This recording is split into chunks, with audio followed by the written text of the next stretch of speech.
Say a Little Prayer by Jenna Voris. This is a very straightforward YA novel about a teenage girl who leaves her church. There's a couple factors that goes into that. The main instigator is her sister gets kicked out of the church. Her older sister has an abortion and everyone finds out about it and she gets excommunicated from the church. So her whole family leaves the church in solidarity of her sister. But also the main character is bisexual, and so she knows that if the church found out about her, she would also be excommunicated. So she's very resentful of the church. She's resentful of some of her old friends who went to the church, who were her sister's friends as well, who stopped talking to her. Losing this church is sort of like a big change in her life. She loses a lot of her friends because of what they think of her sister and her family as a whole. And she also stops seeing a lot of the people that she knows from church. She goes to public school. A lot of her friends go to this private school, this religious private school, including her best friends are this brother-sister duo who are actually the pastor's children.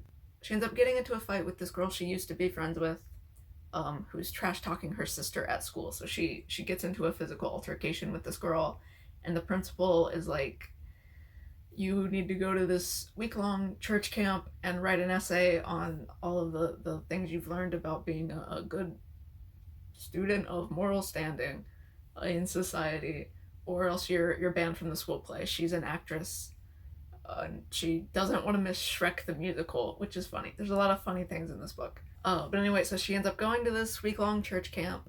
She wants to rebel. The theme of the camp is the 7 deadly sins and the virtues that correspond with them.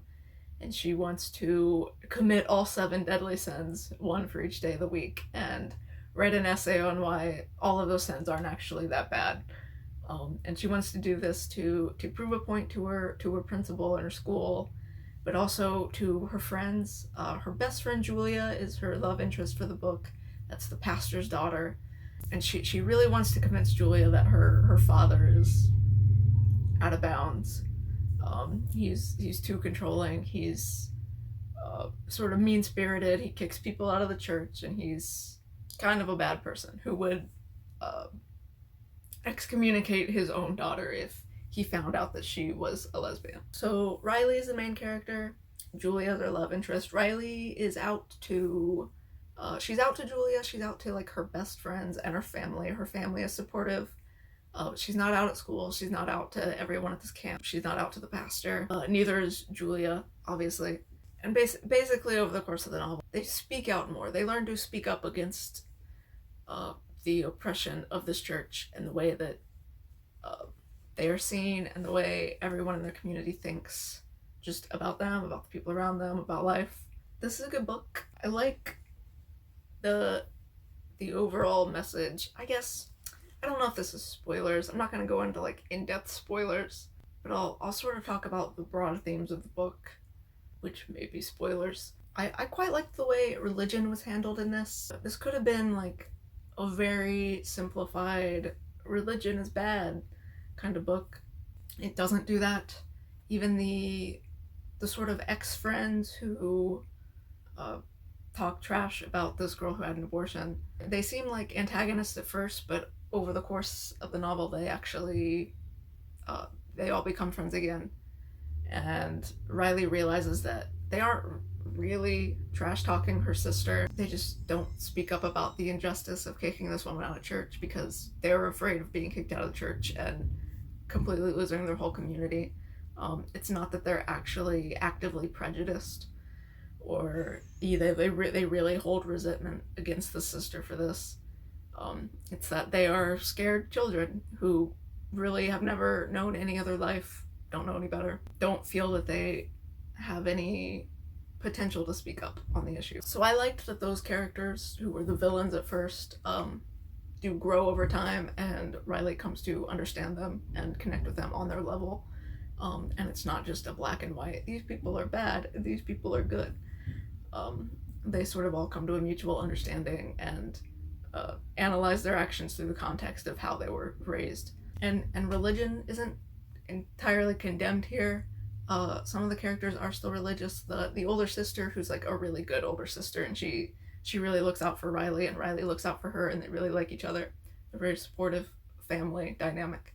The older sister is still religious. She doesn't go to this church because she can't, but she says that she still believes in God. A lot of the other like teenage characters, they go to different churches, or they're from different churches anyway, but they came to this camp for whatever reason. And so some of them by the end of the novel are going to different churches and hearing from different pastors who are maybe more welcoming, who more embody the traits in religion that they enjoy. And so they aren't just, they don't all become militant atheists at the end of the book.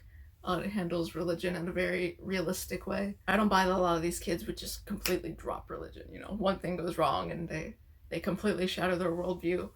But I like the growth of them coming into their own people and questioning all that they've been taught and raised to believe, and then going off and finding subsets of religion that better suit them and their lifestyles and their belief systems. They're not all religious. Like Riley's sort of, I don't want to say agnostic. She sort of falls out of favor with religion for sure and doesn't really believe. But then at the end of the book, like her best friend / girlfriend, Julia, she's going to a different church and really enjoying it. And Riley's like, oh, like maybe I could also be welcomed back into a church community.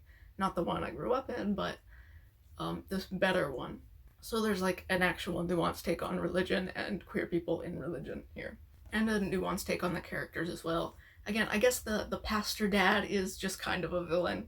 There's some good stuff about how Riley didn't see him as a villain at first. Like, he's kind of just like this neighborly dad type.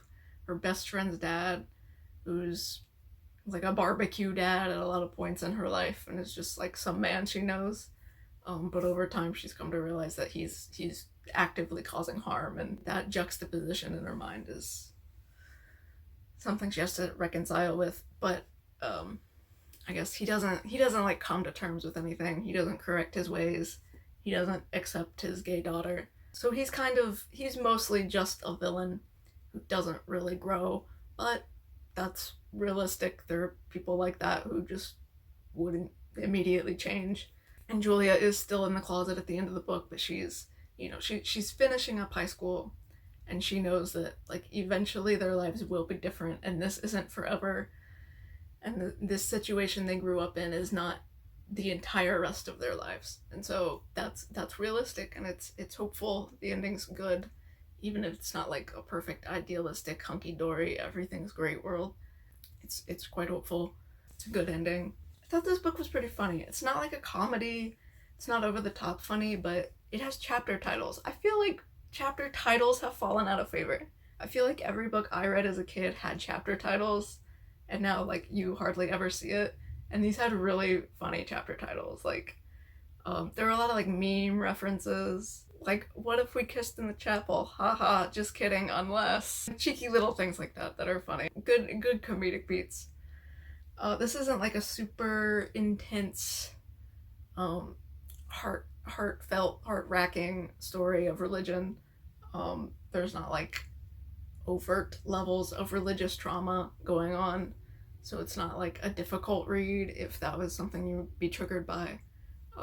It's a little more lighthearted and not distant, but it's just not like overly traumatic. You have a character who's given up on religion. She doesn't care. None of this affects her. She saw how it affects like her sister and how it affects her best friend, but like she's sort of distanced from it, so she's not like overly emotional. It's not emotionally taxing to read. It's quite funny, and it's quite modern. Again, with the meme references, I feel like this teenagers would like that. They'd appreciate it. There's like Taylor Swift references and just funny stuff. Things the kids are into these days. I also thought the romance was pretty nuanced. It is not just a fever-touched, oh my god, I'm so in love with her romance, which I kind of liked. Like a lot of books, the romance is sort of forced because you're expecting it going in, and they're gonna get together, so like why beat around the bush? And it's just like, every time we hold hands, I can't stop thinking about her. There's a couple, that kind of happens in this book, like they hold hands and it's like sort of romantic, but It builds very slowly. Riley is not immediately in love with Julia. You do get some history that they sort of crush on each other, but they've never acted on it. Riley isn't obsessed with getting Julia to like her back. She assumes that Julia is straight and doesn't like her back, and couldn't because her dad's super homophobic. So she like just doesn't even think about it. And they're best friends, they're very good friends, childhood friends, and they just hang out, and they feel like friends, and they don't feel like love interests. It's not like a forced romantic undertone all throughout. They definitely feel like best friends at the beginning, and then like it slowly builds up where they have these little moments of like, was she looking at me like that, or she really does like to hold my hand a little longer than she has to. So you get like a casual build up, and the romance isn't the point of the novel. Definitely a playing factor, but not, it's not the central focus. The central focus is like the message on religion and community and control, having a support network, and being able to speak up for yourself and speak out and rebel where it's needed, where change is necessary. So that's good.